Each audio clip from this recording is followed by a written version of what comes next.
Hello, and everybody. Welcome to another episode of Career Break Convos. My name is Francis, and on this channel, we talk all things career breaks, travel, rest, and reinvention. And tonight is the third installment of my Career Break Convos series. And tonight we have someone that I'm really excited to talk about, Danielle Brooks, and Danielle Brooks and I have a lot in common. So it's really exciting for me to talk to her.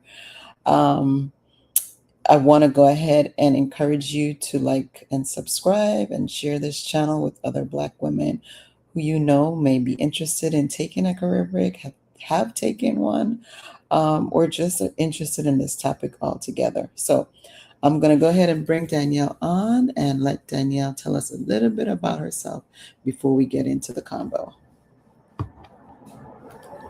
There she is. Hi, Francis, and hello, the audience of Francis. I'm so honored and excited to be here and have this conversation tonight. My name is Danielle Brooks. As you can tell in my title, I'm currently working as a CHRO, but I am counting down to my sabbatical. My last day of work is on April 10th, so I'm very, very excited. I've been working in HR for about 25 years in the uniform military space, as a federal employee, and most recently in the nonprofit space. And, I'm a woman in midlife, my mid 50s. And so I'm excited to be a bit untethered and only responsible for myself Amen. in this season of life. That's awesome. Thank you so much for agreeing to do this. Like I said in the beginning, you and I have a lot in common.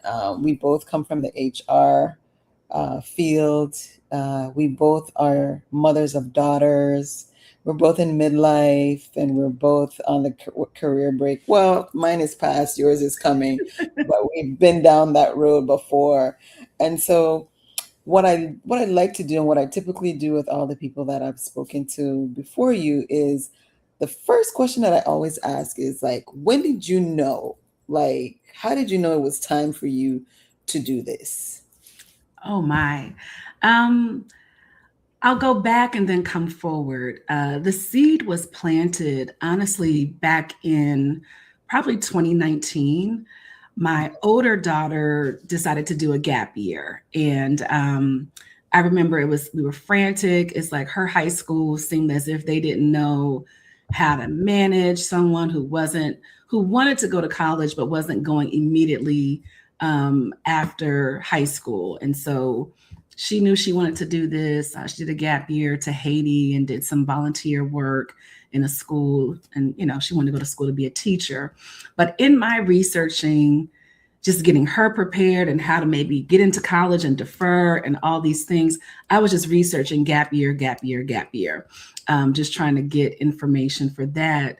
And came across Stephanie Perry and her video Grown Up Gap Year. And I Mm-hmm. remember I listened to it, but I kind of put it on a shelf because that wasn't my focus at that time. Right. But over the last couple of years, um, series of things happened where I went through a divorce. I was in a big girl job, one child in college, one getting ready to leave the nest, and that kind of came back up for me. What would that look like to take a break? What would it look like to just focus on myself? So probably the last 2 to 2.5 years, I've been intently making preparation. Mm-hmm. Everything from getting finances in order, doing additional travel to see about places I might want to go and spend a long period of time. I went from thinking about doing 12 countries in 12 months to Ooh. just resting. And that's what led me to thinking about, where do I feel good? Where's a place that I feel good that I could just rest for a few months, Mm-hmm. and then think about additional travel or just what I wanted to do on a career break. And so you have decided that you are going to Mexico Yes. and you're going to be there for an extended period of time. So Yes. tell us what brought you to decide that Mexico was going to be the place, and just a thought process of making that decision, and then like what are your intentions once you get there, and how do you intend to get the rest that you're craving? Wonderful question. So, part of my preparation, and I mean, just in general, you get to this season of midlife and realize how much, or for me, I'll say I realize how much I had forgotten who I was just as a woman, whether that was from, again, being in a marriage, being a mom, high level volunteering in community and church, and again, a career that was all encompassing at some points. So it's really been about rediscovering who I am, what pieces of me that I leave behind and want to recapture. And when I started thinking about a location, it was about the weather. How do I feel in this place? I plan to spend a lot of time tapping back into my creativity. I enjoy writing. I used to draw and paint when I was a child. I had like forgotten that. I've been kind of going through and Wow. rediscovering these things that give me joy. And, I Hmm. want to rediscover play. I kind of lost a little bit of connection just from my body for Okay. different reasons. And so I've been using just play as a form of reconnecting. So I did a bit of travel over the last few years, and Mexico is a place I've gone, like to resort areas, beach areas. Again, this discovery phase, I realized I'm not a beach person. I enjoy the beach, but not to be there long term. Just I like me. That's funny. Another Another similarity. thing. Yeah. Um, I'm hot natured, and so I'm also in a time of life where the heat has cranked up a bit. So that temperate weather was important to me. And I visited San Miguel de Allende, Mexico, a little over a year ago, or right at a year ago, and just fell in love with it. It's this kind of small, Hmm. artsy town. I always say it feels like you're in a movie or in a postcard. It's just pretty and cute. Hmm. There's all kinds of art making and different spaces for creative rest and inspiration. Hmm. And also for me, I wanted, what we say in this kind of community of travelers, like a soft landing place. And so True. there is quite a large um, Black expat community that is there. Right. So although I'm a bit of an introvert, I do like the idea that there's something if I want to join in and do something when I It's feel the available. need, Yeah, that yeah. there is something going Another commonality. on. Introverted introvert. Yes, I am. Yes, ma'am. You were you in Vietnam last year? You I were, right? was. I went to the God. Vietnam meetup with the Exodus Summit to Hoi An, and I had a ball. Again, as an introvert, it was perfect for me because it was, as they have, it's not like a whole lot of planning, and it's not a whole lot of what I call togetherness. Like we weren't all moving Right. as a pack all the On a time. schedule. Yeah, yeah. Yeah, so I could kind of get in when I wanted to and then kind of wander off by myself. And again, that kind of soft landing. I don't know that I would have gone out the gate all the way to Vietnam without kind of having, a group to meet up with. I don't know. I mean, maybe now I would. I probably wouldn't have at that time. But Oh yes, yeah, I I had a great definitely time would. in Vietnam. I definitely would. I mean, I really love, it's one of my, I guess, favorite things to do is travel. Um, and solo travel too. And I guess that's probably the introvert in me. Yes. But like we were talking before we came on, you know, I've been in situations where I've wanted to go somewhere and wanted to plan a trip with others. And for whatever reason, there's always, yeah, yeah, yeah, in the beginning. But then, like halfway through, or when it comes down to the wire, it's like, oh, I can't go for whatever, a myriad of Exactly. Yeah. reasons. And Hmm. then you're like, okay, well, I guess I'm not going. And so I don't do that anymore. You know No, what I that's mean? right. That's what No, that's if right. there's someplace that I want to go, I'm gonna make the arrangements and I'm gonna go. I'm not waiting, sticking around for like, oh, who can I take or who's gonna go with me? And mm-mm. And I'm also one of those people that enjoy my own company, so I do just about everything by myself. I go to dinner by myself, I go to the movies by myself. Same. And I Yes. know a lot of women don't like that or can't see them bring themselves to doing stuff alone, but it's Look, like that's me. I have no problem. Table for one. Yes. table for one. I have Yes. no problem. People look, yes, just me. Hmm. Don't sit me in Just the me. back corner. I want a That's good right. table for one. And so along those lines, what are or what were your fears about not only the break, but about, like you talked about, you probably would not have gone to Vietnam by yourself and stuff like that then. But what were some of the fears that came up for you when you were in the planning of this and or maybe even like when it first came up with looking for your daughter, like what were your fears, if any? Certainly, definitely had fears. I think, I grew up in poverty, so I have had this kind of learning journey around money and how I approach money. I've gone through, sacrifice, sacrifice, sacrifice to I deserve it, like these extremes.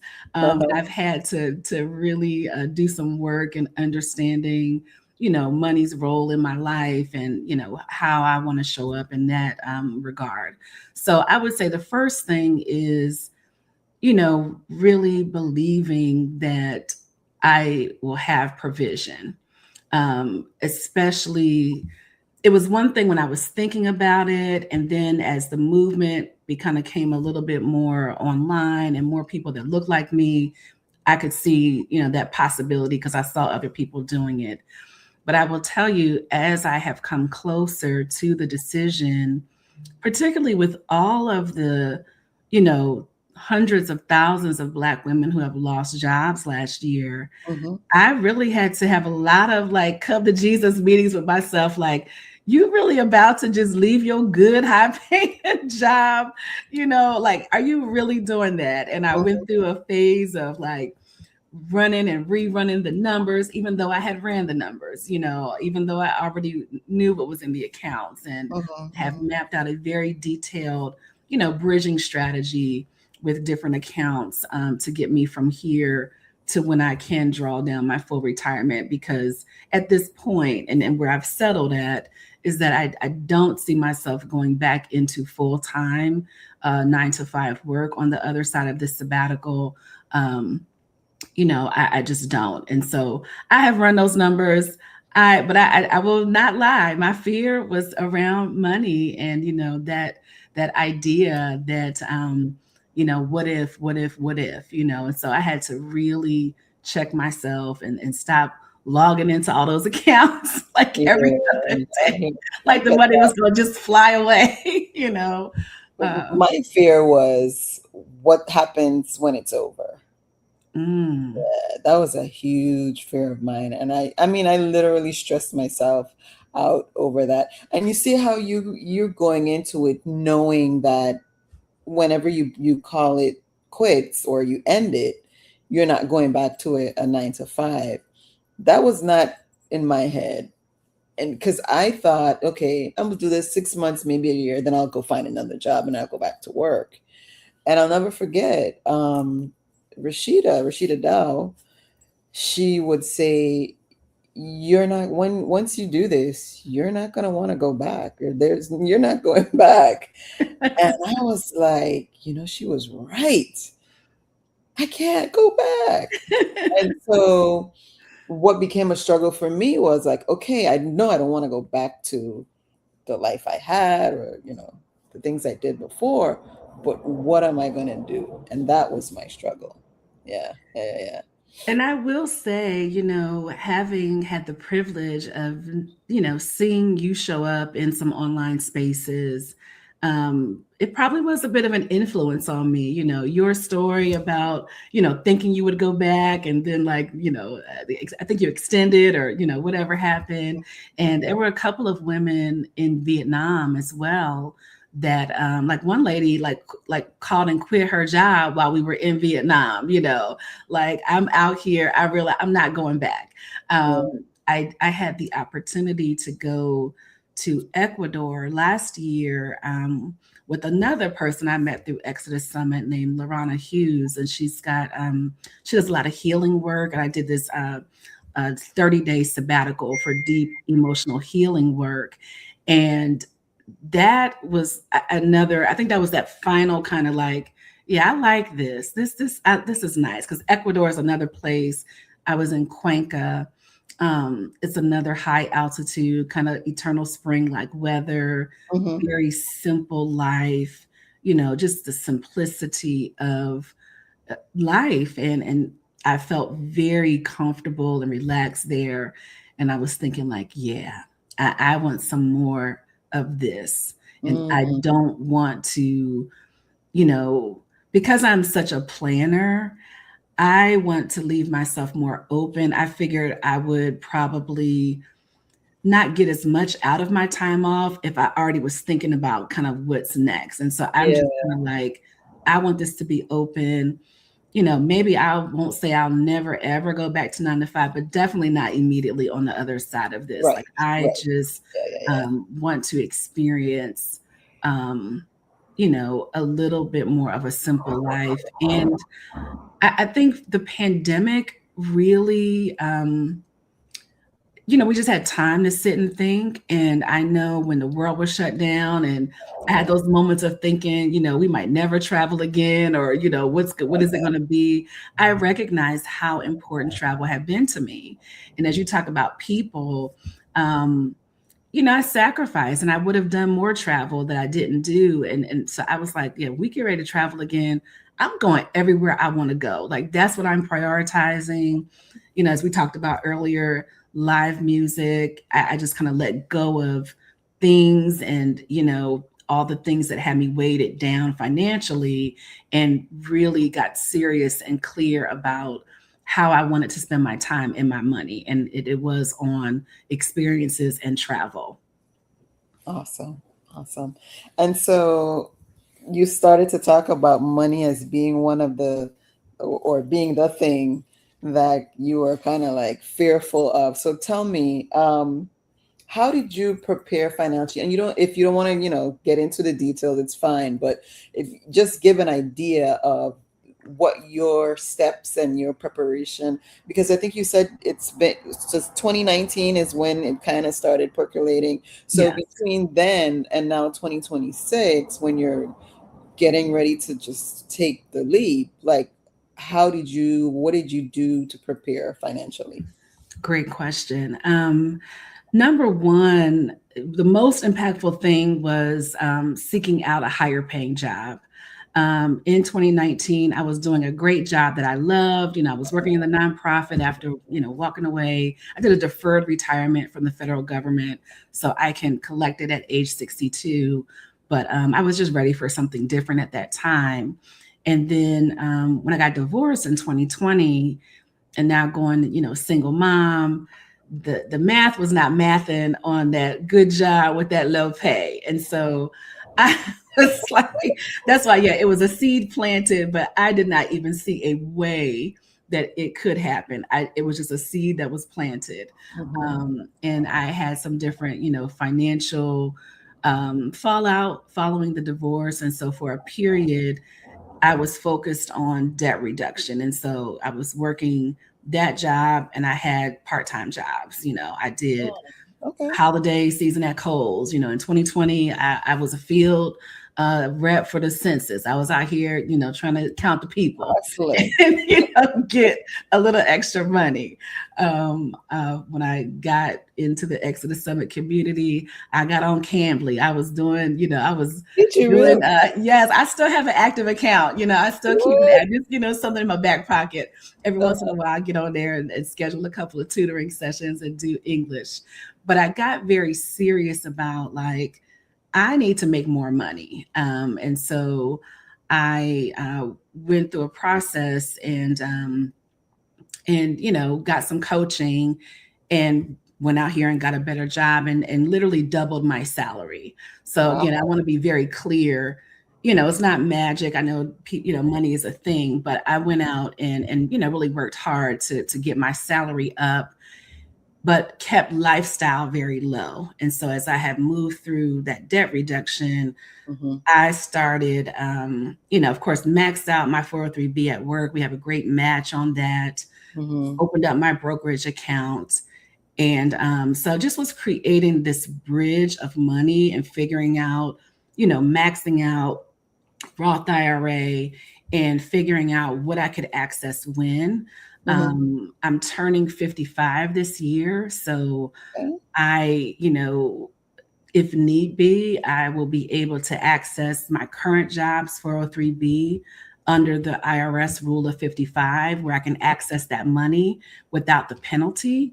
Um, and again, like I said, for me, it's just that bridge between 55 and 62. At 62, I've still got money in my TSP account, which is like the federal government's 401k, and Mm-hmm. my federal government retirement, as well as Social Security. So that's kind of it. I mean, I really was living like, maybe on 50 to 60% of my income, Yeah. um, and just prioritizing travel. I wasn't denying myself things that I really wanted to do, but certainly putting a chunk away. And so I have my different buckets set up. Like I have a bucket for, if I decide to come back to the States or whatever I'm going to do, that there's just a bucket sitting in a certain account that would be like the reestablished household, bucket. Mm-hmm. But that's it. I mean, I'm not a financial, guru or anything, but I was just trying to figure out how to do this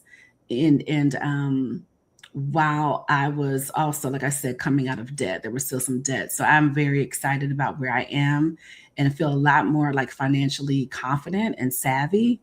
But that was my main goal. And the factor of where to go was also the financial piece. Like where can I live well on around $2,000 a month?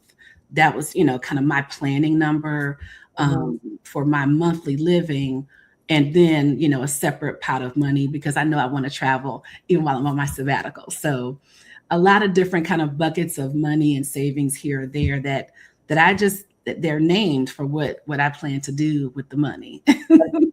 Another commonality, because I did the same thing. I had a bucket for travel. I had, my emergency fund bucket. I had a Yeah. bucket for my home because I still have a home here.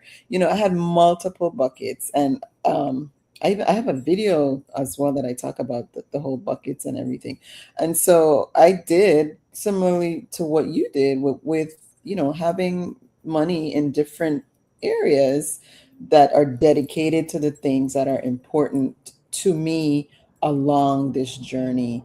Um, I think one of the biggest things that really stood out from what you said was that looking for, I mean, aside from, people having side hustles or seasonal jobs or DoorDash, Uber, whatever it is, doubling your salary is huge. Yeah.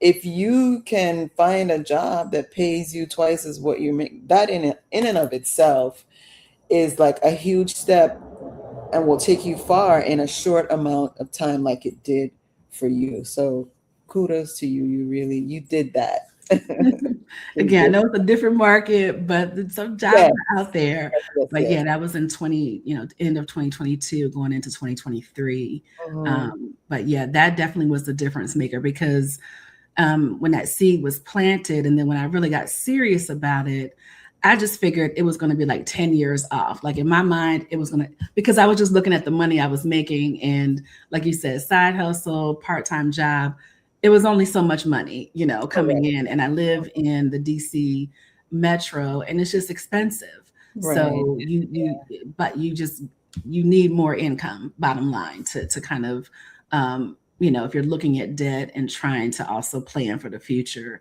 I just knew I wasn't going to get there in a short period of time just off part-time jobs. It wasn't going to happen. Of course. And so now let's talk a little bit about logistics. Money obviously is a huge thing, but you're now going to a completely different country. Like, what did you do with things like your car and your home? And what are your plans for the logistics of your life aside from the money? Great question. Yeah, I'm letting go of my home. Um, and I have my two adult daughters are 20 and 24. And so the area I'm in, they didn't want to stay in this immediate area. They moved right over to Maryland. And so they took a lot of the furniture with them. Um, you know, keep not to keep talking about my divorce, but post divorce, even though in the moment I just wanted to get rid of everything and get new furniture, I was smarter with the little money that I did have. And the only kind of new thing I got was a bedroom set because that was important to me, to just have a fresh start with that. So I wasn't pressed about holding on to a lot of things. I let them, they're using that for their start, in their Mhm. first home on their own. And so I'm down to about 3 trunks, like college size dorm room trunks worth of, the memorabilia. But I've been working on this for 2 years, like decluttering, downsizing, Right. giving away things, selling things, to Things. add to my pot of money. Right. I was selling on Marketplace and wherever else I could. But I've got about 3 trunks worth of things. Again, learning from the others before me, I decided not to do a storage unit. I just got very clear about, what did I really want? What was really important to me? Um, I use a service called, I think it's called Repap, but basically, we had like a bunch of t-shirts from when my kids were in all the things, soccer, dance, this or that. And I got quilts made for them. And so like Oh, taking some memorabilia and turning it into useful things. And so they each have those quilts rather than us having like a big box of t-shirts, I like and that. That's a good idea. yeah, and so with my car, that's kind of up in the air. I think my older daughter, her car is like kind of on its last legs. So I Mm, will likely go ahead and probably just let her have my car. okay. I thought about selling it. It was going to be another thing, but looking at the price of cars and where cars are, Mhm. even used cars, and it just makes a little bit more sense financially to let her keep that car. And then I can use it when I come back or what have you. When you But come visit, yeah. yeah, yeah, All right, cool, cool, cool. yeah. I mean, I Um, went through. I took apart photo albums, and I sent photos to people like in my family. Like, do you want these photos? And I mailed pictures to people and just got down because sometimes you have. I'll say me. I have photos, and it's like, who is this person? Why do I have a pic? Whose baby is this? Like, this not, people used to send photos of their babies out to, friends. And I got rid of a lot. And it just got down to the ones good, that good. are meaningful to me. Yeah, yeah, you definitely don't need a storage unit. I see I lucked out because I got whatever I couldn't or didn't get rid of, I just brought it to my parents' house. So, so I have built-in storage, if you will. I mean, it's not a Yay. lot, but I like wish I could. photos Yeah. and stuff like My that. mom lives in Florida. She did the traditional, I'm going south because it's too Mhm, cold up here. So mhm, I mhm. did think about that. I'm like, so I don't, it's too far logistics wise, Right. but Yeah, I have yeah, a friend that's going to let me store, these 3 trunks. And so that'll be yeah. that. And then the last little bit of furniture that I still have here, I've coordinated with the Habitat Restore, and they're going to Oh, come and take it away. Yeah. So. nice, nice, nice. Um, you talked about you have two adult daughters in their 20s. What did they think about this adventure of yours? I have to say, they've been very excited. They are pretty adventurous. I have taken them on some of my travels, and So they're excited. I think, they literally feel like, Mom, it's your turn, it's your time. You've been there for everybody else. Um, I will say, I think that's also where Mexico comes into play. It's still very convenient. Mm-hmm. If they need to get to me or I need to get back home for anything, time zone wise, it's not as complicated. Your same phone number, where all those things make it Right. Yeah. convenient. But they've been very excited. And, I think I'm just grateful. I've been able to kind of expose them to something different at an early age. A couple summers ago, I took them on a little European whirlwind tour. We went to Lisbon, Barcelona, and Naples, Italy. And so we have Nice. a bit of that travel bug as well. So they're very excited and are like, we want to come visit you, Yeah, my daughter got bit by it too. She did her first solo trip. As a matter of fact, she's on her way back home now for spring break, and she went to Okay. New York for spring break all on her own and Wow. rode the subway. She got lost on the subway once. And I said, that's part of it. She just texted me a little while ago and she was like, this has been a very taxing travel day.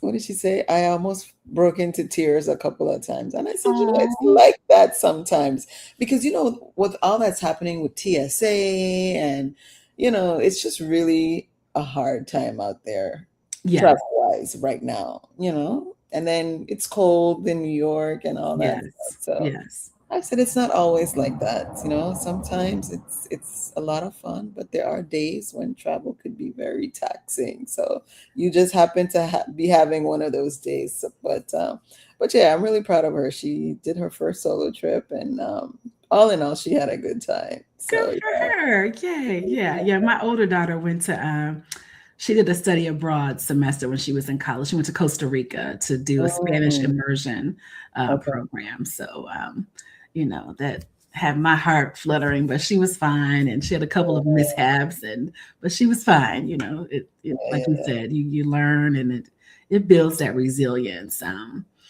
it's Okay. funny as you were, when you mentioned Vietnam, and I think about, yeah, I probably would go now. One thing I can say that maybe it's the introvert in me. I think about being somewhere and like not really understanding the language at all.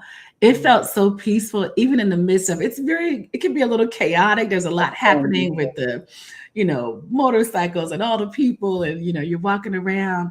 But it really was so peaceful for me because I didn't understand anything that was really happening. Right. But you build some different muscles when you have to move in these unfamiliar environments. I'm And glad your daughter a got to lot of other experience it. places are very open and welcoming to people that don't know their language, and they are patient and Yes. kind and willing to help you work through the language barrier as opposed to, some English speaking countries. They're like, speak English. No, but those people in those countries are not No, like that not at at all. all. They welcome you. They want you to enjoy their country, and they're willing to be patient with you. You know. Um, the other thing I wanted to talk about was guilt. Did you Mm. struggle, or do you struggle with guilt about anything um, concerning your break? Like guilt about, I don't know, leaving your job, leaving your family, what friends? Any guilt issues? 1000%. Yes. um, I don't think for my children as much. I worked through that. I went through that a whole lot because I really felt like, in my mind, it was already hard. Like we went through this divorce and, we had sold our family home before.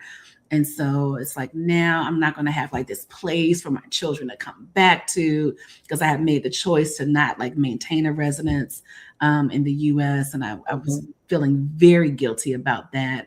I Mm, worked through that. As it's getting closer, definitely have a lot of guilt around work.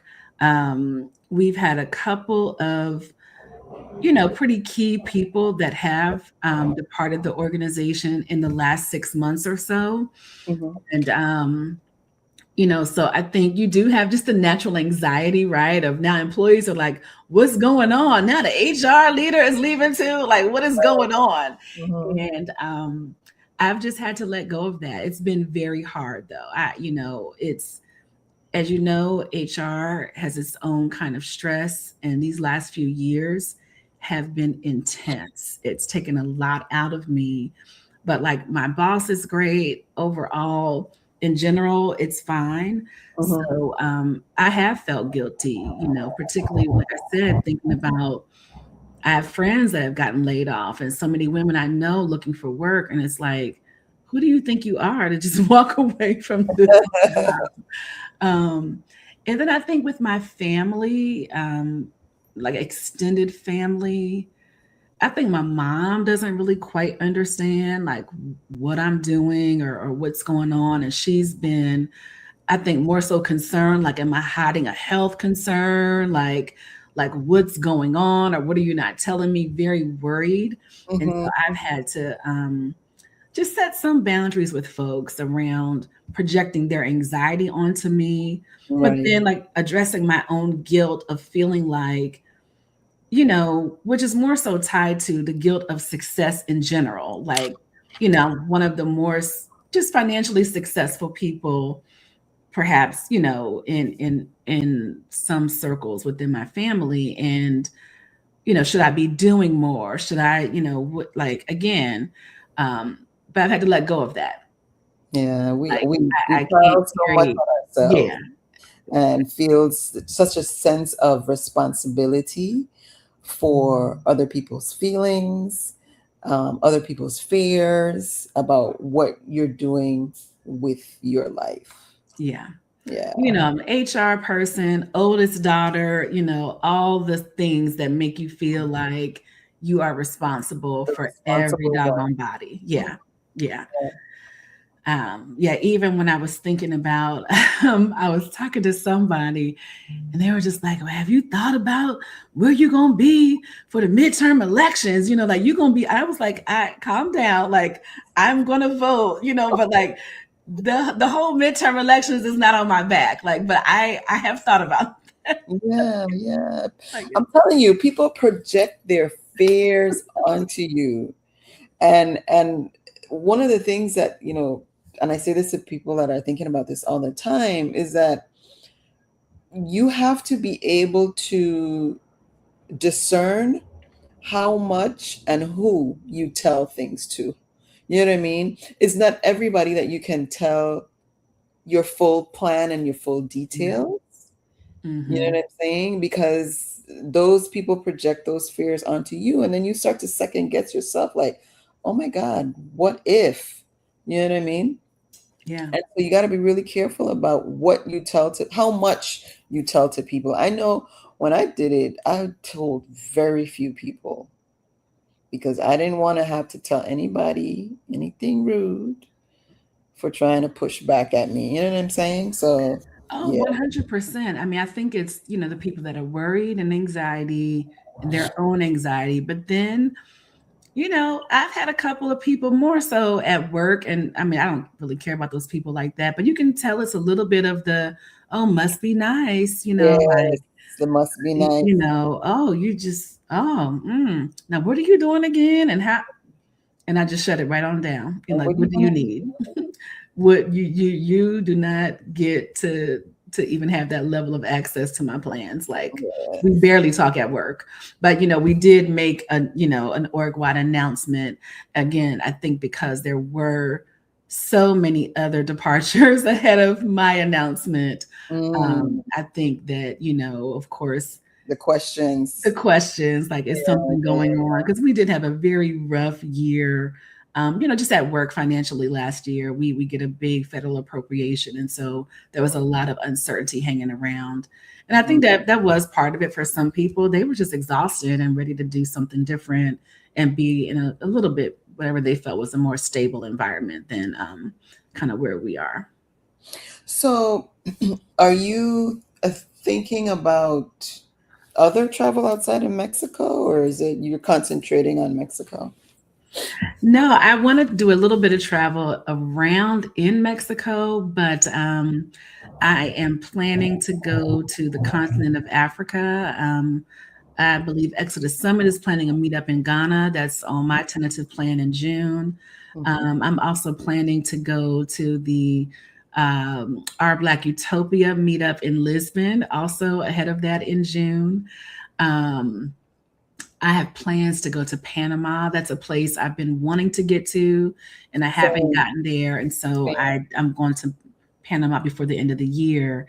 Mhm. And as we had talked about earlier, I love live music, so I was able to score some Bruno Mars tickets in Yes. Vancouver, Canada. So I'll be going to Vancouver in October. So I've Okay. got a few things lined up, but as I said, I'm keeping it loose. I didn't want to schedule too much, and because I can tend to overplan and get in a mode. So I want to have myself flexible for what might come up, and be ready to kind of, you know, follow where that leads. So you basically are, you're giving up the home, the car, the this, the that, the whatever. How many pieces of luggage are you traveling with, may I ask? Why you in my closet, Francis? So I just got delivered my last piece of like new luggage that I'm buying because I've Mhm. been like packing certain things to see what can fit in what. As it stands right now, I will be traveling with 6 pieces of luggage. Do not judge me. Do Six. not do not judge me. I just said don't judge me now. That's why your girl is gonna have a home base in Mexico for a Okay. little while. And part of it is I have a suitcase for a few books that I could not let go of, and some that I want to have with me, and one whole suitcase just for linen because I I like my bamboo sheets. I have certain things, certain creature comforts that I want. It may go down to 5, but I bought some like 2-piece sets, so I've got 6, but it may only be 5 when I get done. So you said you're gonna make Mexico your home base. Mhm. So when you go to these other places like Panama and Africa and Lisbon, you're gonna be traveling from Mexico to those places? Mhm. I see. I see. So you're gonna be looking for a long-term space in Yes. in San Miguel or in another Yes. part? In San Miguel. Yeah. Yeah. Okay, I see. And so and so I get the linen part because linen in certain parts of the world are not like linen that we're accustomed to. I get No. No. that. But these books, are these books that you've read or books that you want to read? It's coming through the screen. So some are books that I've read. Hmm. Some are my to be read that I want to hold on to. And it may go down a little bit more because I am reading through some of them now. That was a goal to see if I could get it down farther. But there are at least 10 that are coming with me. They're coming. Hmm. I also purchased The Artist's Way and the Hmm. workbook, and I plan to work through that. So it may go down, but we'll see. We'll see. I Ransom. want to talk to you. What are we in March? I want to talk to you in a year. I'm gonna have a backpack and 2 suitcases. Girl, I let that stuff go. I already Yeah, know. I yeah. already know. I'll But talk to you March 18th of 2027 and see how that went. I All already right. know. Um, Yeah, my first 30 days, I'm going to stay at Michelle Wedderburn's new stayed there when I went to property, Hacienda oh, the Elm. new one. Okay. Yeah, she's got a co-living property called Hacienda Elm. Right, And I right. need to forewarn them, like I'm coming with a lot of things, but I promise I'm not gonna stay here, but I'll be there for the first 30 days With while I get with the the lay of the pets. land. I didn't want to book a long-term rental sight unseen. So Oh, I'm I would familiar with love. her. I've stayed at her other property before. And so Mhm. I was like, I'll go there my first 30 days to kind of get the lay of the land before I, And I yeah, commit to a you take long-term your time and find a place that fits. rental. Yeah. Yeah, Yeah. that's an excellent idea. Um, what advice would you give to someone in their 40s, 50s, 60s that want to do something like this? Oh my. I think some of the things we already talked about, being very careful about who you share with, because it's just a lot of extra noise that you don't need. Number one, um, even though I have my own issues around money, I do feel very good that I feel like I'm over prepared financially. I think, depending on where people are, um, having that level of financial confidence and security, I think can just make the sabbatical that much more enjoyable and relaxing if Yeah, you're not like worried about running out of money or worried about like, how the money's going to work. And so the other piece to that is researching, really figuring out what kind of lifestyle you want to have on your sabbatical. I know I'm not the hostel girly. I'm not the, three pairs of panties. I'm going to wash them out. Like I need my things. I, right. I need to have a certain amount of things, Mhm. and preparing for that. Um, I think the other thing I would mention is, like I said, I think I had this plan initially where it was going to be much less things and 12 countries, 12 months. I would recommend kind of, if you can, doing a little bit of self work, whether that's getting your physical, understanding your physical health, understanding your emotional health, and kind of what you need. And these last 6 to 8 months, I just realized how tired I was. And so Mhm. it really prompted me to readjust my thinking around how much movement I was going to be having, and recognizing that I needed to just go a lot slower and rest. And that's when I shifted to really focus on finding a place that, when I thought about all the things that were important to me and how I felt, finding a place that I could really relax and rest at the Right. at the top of this sabbatical. So, but I've been up on all my, all the physicals and, you know, therapy. I've had therapy appointments as I've moved through the process of navigating at work and thinking things through. All of those pieces were very helpful to really get a good sense of, where I was, like I said, physically, mentally, emotionally, financially, and then preparing as such and just prioritizing me. Like nothing else matters. Nothing else matters. I have raised my children, I've launched them over. They know their mom is there for them, but I'm prioritizing me. I've given to the job. I'm going to close out well, but I'm not huffing and puffing over the finish line. I'm walking out with grace and ease and, with some still a bounce in my step. I was very intentional about, even with some of the guilt, that I had boundaries because I did not want to just be, crawling out of there, burnt out, like, get me to the sabbatical. Yeah, No. yeah, yeah. So I was still planning my time off and operating just like normal, even though I just took a week off in February, Right. like I'm not going to leave this job depleted, going into my Good for sabbatical. you. So, Good for yeah, that you. would be the kind of the last thing I would tell somebody.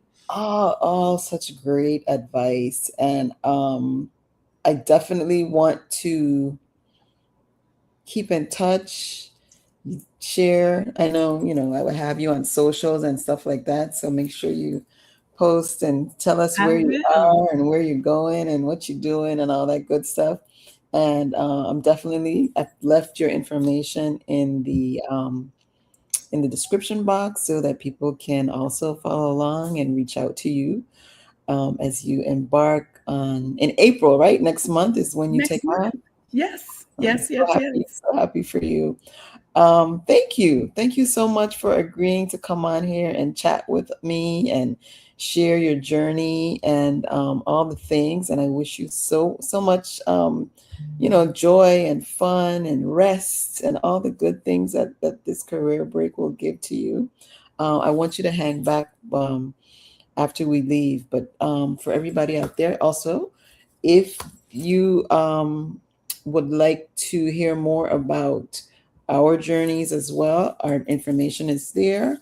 Um, Follow for sure. I know Danielle also has a YouTube channel that she is going to be working on as well. So definitely follow her channel, like and subscribe and share. And we'll see you on the next one. Bye now.